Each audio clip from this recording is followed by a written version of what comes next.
Leadership Story Talks, where we discuss the practices that engage, motivate, develop, retain, and attract people to businesses. We'll give you principles and tools based on real-world stories to leverage listening and storytelling to become a better leader and management professional. Leadership Story Talks is produced by Narrative, a company that focuses on personal storytelling for business. So one of my goals is really to just be a voice for those things that people are uncomfortable discussing, such as trauma, and helping people know it's not just the stuff that happened forever ago. It's the stuff that people are dealing with day in and day out. All right. So that was Erica Reed from episode 83, where she was, she's talking about this idea of voice and how do we give voice to everyone, especially when we're talking about kind of uncomfortable situations, et cetera, even including the word trauma was put into that excerpt you just heard. And that really brought to my mind the idea of everyone has a story, which is one of the principles of narratives, listening, and storytelling method. Because that's what we do when we go into organizations. We sort of view storytelling as an access to your own voice, especially for people who have not been able to exercise their voice historically, and also for people who just aren't comfortable exercising their voice for a variety of reasons. It might be even part of their kind of personality, upbringing, whatever it is. But as a result of not hearing everyone's voice, the company's missing out on ideas, et cetera, and the public, the consumers, et cetera, are hearing from the usual suspects, the CEOs, the leaders, and those are the people that you tend to see doing the TED Talks and that kind of thing. So we go in with this mindset of everyone has a story, and we're interested in everybody's story. And I know that prompted some thinking on your part too, Jules. Yes, and that was one of the reasons I thought we needed to speak to Erica, because she was addressing tough topics and things that she's been talking about that's hit our whole country and different parts of our culture, that to teach ourselves how to be mindful about how to not ignore things that have happened, to respect experiences that people might have and we are not aware of it, but to spend more time listening and just the mere acknowledgement of that individual. We talked about loss at one part of the episode, to just say, how are you doing? It does not call for us to fix in that moment. It could be just, putting your hand on the desk and saying, just wanted to check in, say hello, and move away. And that person might be talked out.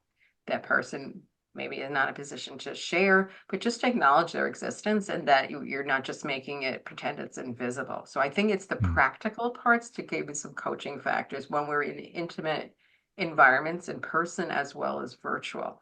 And we don't know the context and the backstory. And not to play what I call a poker game of like, oh, that was disturbing. Well, let me tell you about a time, or somebody I knew that this happened. That is what it needed in many of these occasions. So less us and more acknowledgement in very simple ways. And I think she brought an incredible gift to the process, just to state some things we could think about.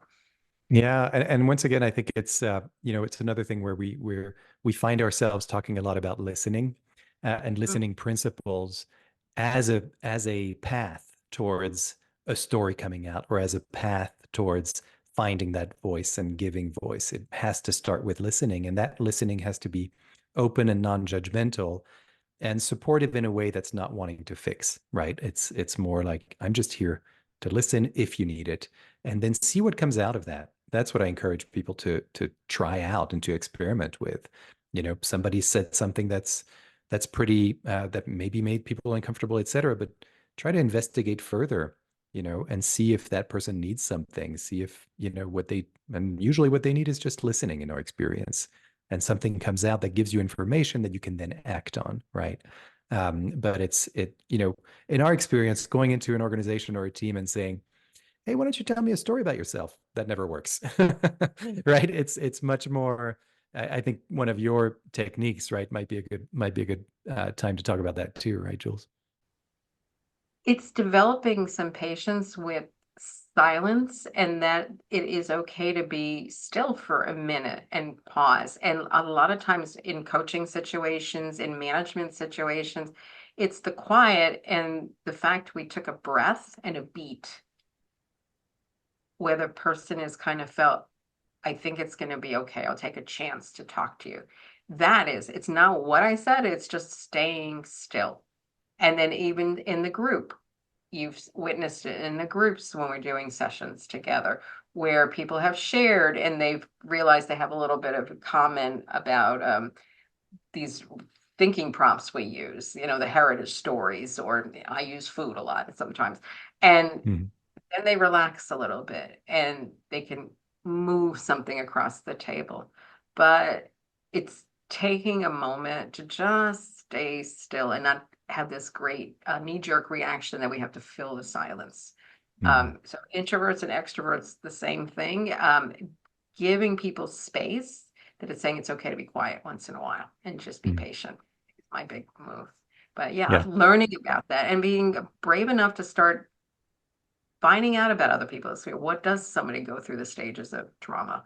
So I know we give some thinking prompts in our work, but dig in a little bit more. It will help because it'll come in handy one day. We all experience it, and I think it'll bring a better cohesiveness to your group and to help them cope and retain good people. It gets overwhelming if you don't. Mhm. Yeah.